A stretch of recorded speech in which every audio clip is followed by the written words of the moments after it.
Assalamualaikum warahmatullahi wabarakatuh. Waalaikumsalam. Pagi hari ini saya ingin berbicara mengenai virus corona. Ya. Sejak awal kita ini serius dan sangat ketat mengikuti protokol kesehatan dari WHO yang berkaitan dengan corona, dan juga bekerja sama dengan perwakilan WHO yang ada di Jakarta.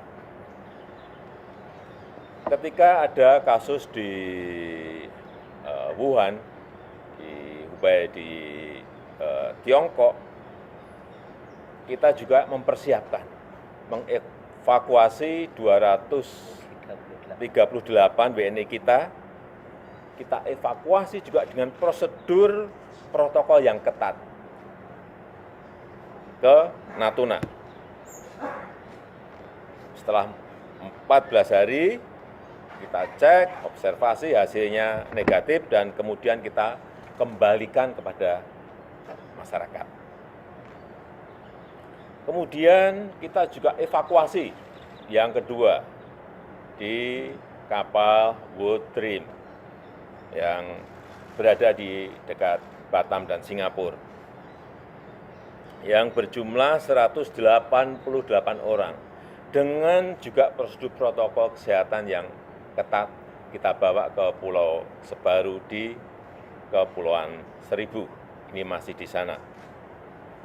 Kita observasi, dan setiap hari selalu kita cek yang berkaitan dengan kesehatan. Dan yang terakhir tadi malam, ada 69 orang kru kapal Diamond Princess yang juga kita evakuasi dengan protokol yang ketat juga ke Pulau Sebaru lewat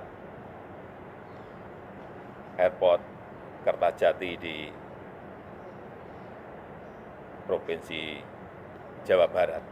Ini menunjukkan keseriusan pemerintah dalam menangani persoalan-persoalan yang ada yang berkaitan dengan virus corona.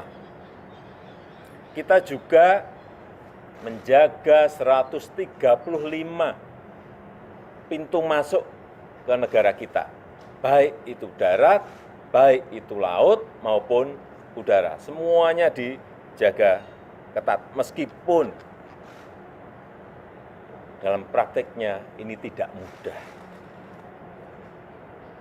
Karena ngecek dengan yang namanya thermal scanner itu kadang-kadang keakuratannya juga tidak bisa dijamin 100%.